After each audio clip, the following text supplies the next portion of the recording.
kadang harus direspon aku baca kadang yo antara dua puisi sing sering.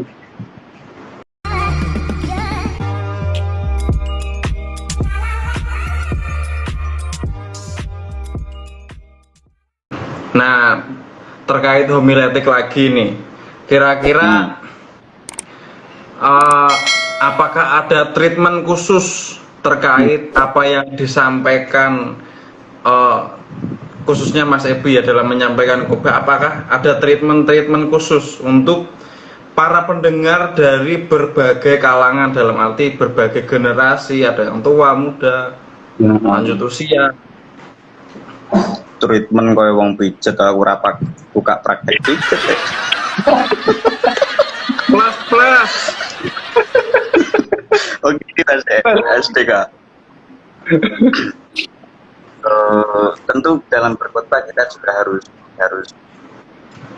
mempelajari konteks dalam arti siapa yang akan kita khotbahi. Nah ini hal yang penting ini untuk diperhatikan oleh setiap pengkhotbah gitu ya. Karena kalau ya, kemarin nih saya mau cerita sedikit ya pengalaman.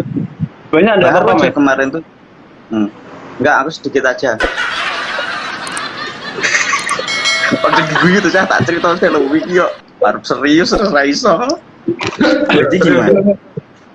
Kemarin itu ada saya mengikuti apa itu ya? Ibadah Natal gitu ya. Di Ungaran sini.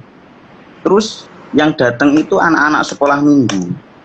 Kemudian pengkhotbahnya itu cerita tentang akhir zaman, cerita tentang bisnis yang bangkrut. Lah anak-anak apa ya paham gitu loh, nggak sesuai dengan konteksnya yang dikhotbahi lah. Ya mumet tuh bocah-bocah cilik ini.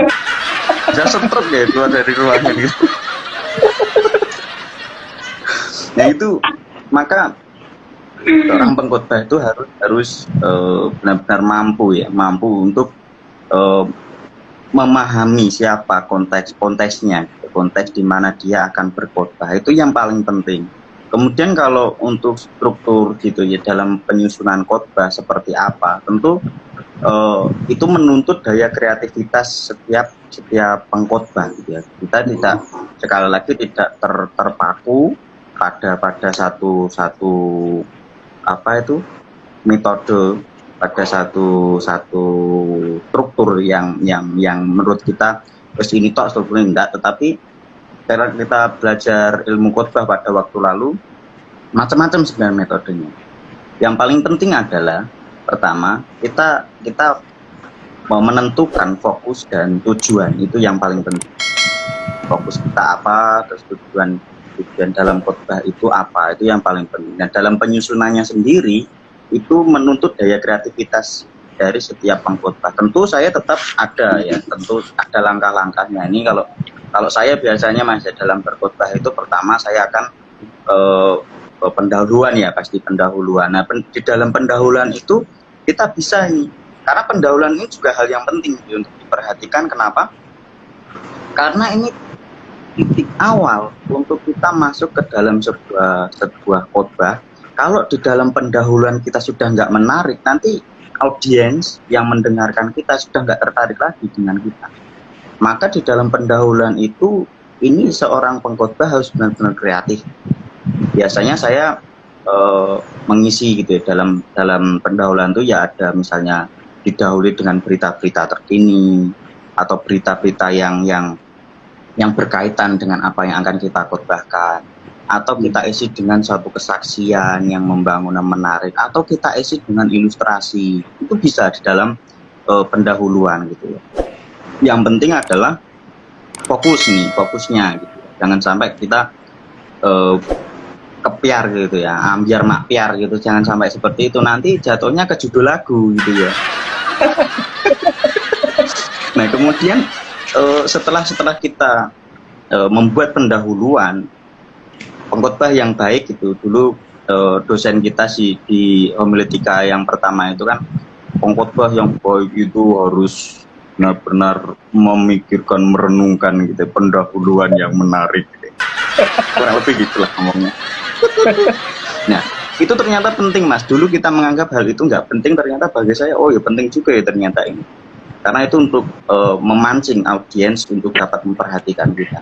Nah, setelah pendahuluan yang perlu kita perhatikan adalah kita membuat kata kunci. Kalau di dalam seminar proposal skripsi gitu, metode penelitian itu mungkin kata kunci ini masuk dalam rumusan masalah gitu. Kita merumuskan terus kita membuat pertanyaan. Misalnya untuk di dunia ini yang misalnya orang hanya mengejar kebahagiaan melalui harta dan sebagainya, harta, tahta, terus siapa lagi, Janda. wanita dan sebagainya, janda gitu ya misalnya. Nah terus kita masuk, misalnya kata kuncinya gini, apakah hal itu benar-benar memberikan kesejahteraan atau kebahagiaan sejati bagi kita? Nah, itu di kata kunci. Nah nanti pertanyaan itu akan kita jawab dalam eksposisi teks yang kita buat. Nah setelah kata kunci maka kita masuk ke dalam eksposisi. Nah disinilah kita ilmu tafsir itu dimanfaatkan dalam eksposisi ini. Ini kerangka yang saya buat sendiri. Eksposisi ini saya gunakan gitu. Kita menelusuri latar belakang teks, kita menelusuri secara bahasa dan sebagainya untuk kita merumuskan ini sebenarnya teks ini berbicara tentang apa. Nah kalau sudah ketemu nanti kita buat poin-poin. Sebenarnya dalam khotbah itu nggak usah banyak-banyak poinnya, 1, 2 itu sudah cukup gitu. Karena 1 poin aja jemaat itu kadang habis ibadah wis lupa, kadang ada yang gitu toh.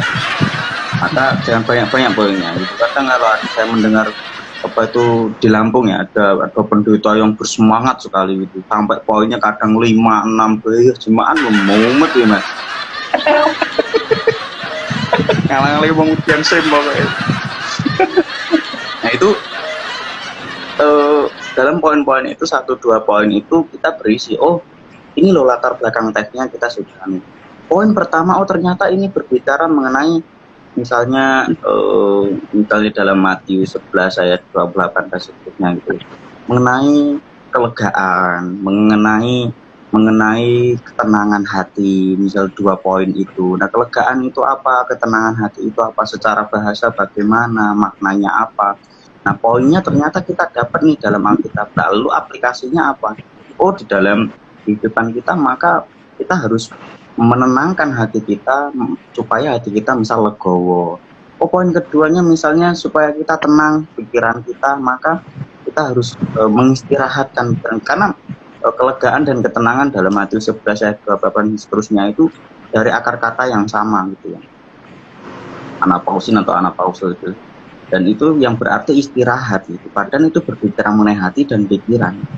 Apa makna istirahat itu? Nah itu yang perlunya eksposisi itu, perlunya ilmu tafsir itu di. Kemudian nanti kita dapat nih aplikasinya. Oh aplikasinya seperti ini. Maka kita juga akan membuat ilustrasi, misalnya hal yang kalau itu dari poin dan aplikasi ilustrasi. Nah itu yang paling penting sih. Nah, terus kita masuk ke sini. Kalau saya membuat khotbah biasanya seperti itu. Tapi toh itu bukan menjadi satu patokan utama ya dalam mempersiapkan khotbah. Sekali lagi yang paling terpenting adalah dalam mempersiapkan khotbah itu menuntut daya kreativitas setiap pengkhotbah. Dan tentu saja sekalipun ini kreatif jangan kebablasan juga gitu ya. Yang kreatifnya wis pokoknya Alkitab jatuhin dari atas yang kebuka wis dari Tuhan, tidak gitu juga. Tetap ada kaidah-kaidah yang harus diperhatikan, ada etika-etika dalam berkhotbah yang harus diperhatikan gitu ya. Terus ya memang harus kreatif, itu memang harus, tetapi juga jangan sampai kita kehilangan muatan teologis dari kitab suci yang kita beritakan kepada umat. Itu yang paling pentingnya kita akan masuk. Enggak tahu sih kalau Mas DS gimana nyusun khotbahnya, saya enggak tahu. Sama ini lagi Mas DS, Mas DK, saya mau sharing.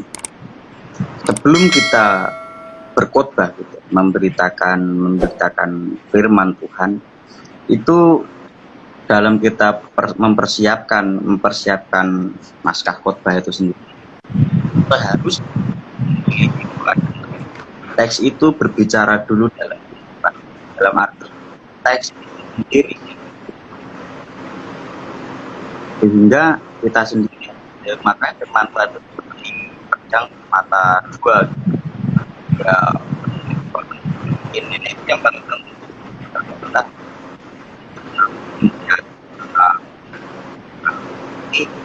jadi apa khotbah kita itu harusnya ada dua sisi yang harus diperhatikan, bahwa teks itu harusnya memberkati kita dan itu yang paling penting.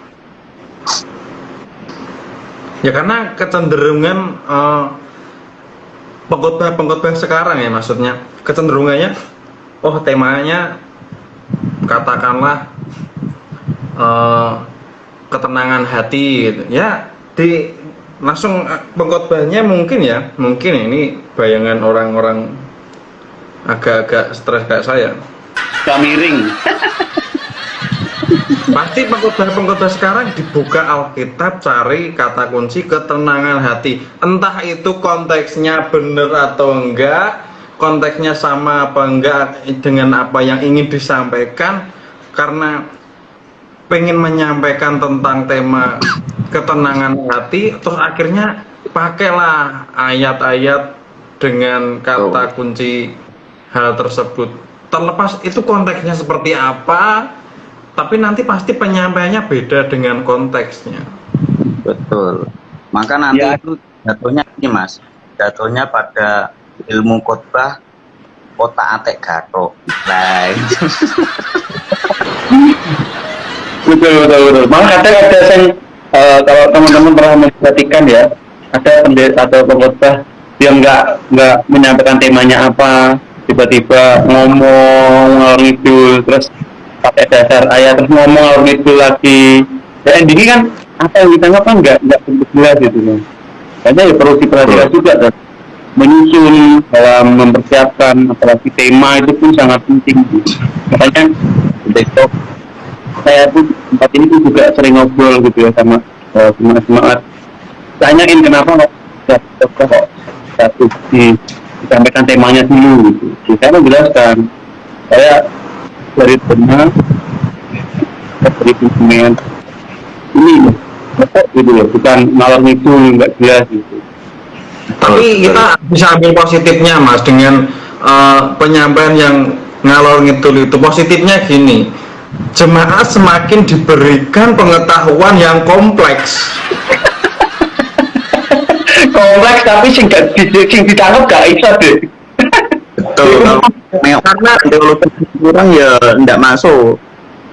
Nanti jatuhnya karena ya. Saking kompleksnya pengetahuan yang diberikan, semakin kompleks wejangan-wejangan yang diberikan, sampai membuat jemaat ini juga sakit kompleksi. Komplikasi Nah, ini antara yang menyampaikan ini pinter ngomong atau nggak persiapan atau malah otak adik gaduhnya yang otaknya nggak ada.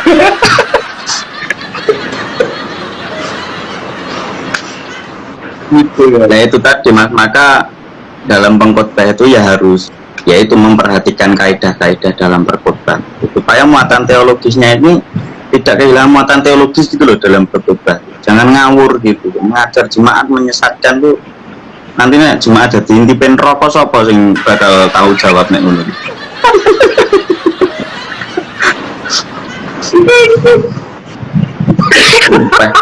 No dituntut secara kreativitas wis terus pokoknya wis blak kotang ngono iki ora iso dadi ora iso.